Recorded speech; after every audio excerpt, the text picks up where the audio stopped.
Tout d'abord, pour pouvoir faire des signalements, donc prendre une photo facilement, se géolocaliser facilement, voilà. Puis ensuite, ça a pris de l'ampleur puisqu'on a déployé de plus en plus de démarches.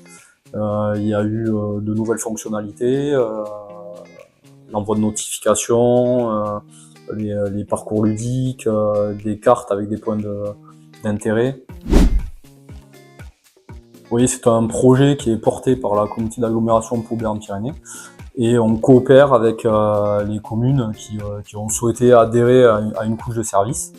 Elles peuvent bénéficier d'un espace sur l'application avec les services qu'ils souhaitent mettre en avant. On est à peu près entre 400 et 600 téléchargements par mois et en termes de clics, on est entre 120 000 et près de 150 000 interactions avec le citoyen tous les mois. On est à environ 53 000 téléchargements pour 22 000 abonnés à notre application mobile. Les parcours qu'on peut proposer pour permettre aux usagers de découvrir la ville. Donc ça leur permet dans la même application de pouvoir justement avoir un géoguidage et donc une fonctionnalité qui est proposée normalement sur d'autres types d'applications dédiées que dans ces fonctionnalités-là. Alors que nous, on a pu l'intégrer dans notre application de notre ville. Ça nous permet aussi de valoriser notre patrimoine. Elle donne plus d'interaction, notamment par rapport aux notifications.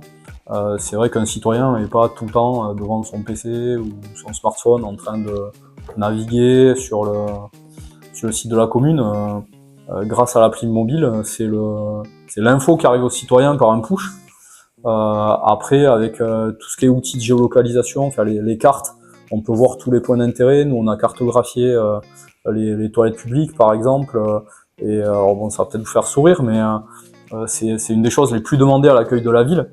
On met les points d'eau quand il fait chaud.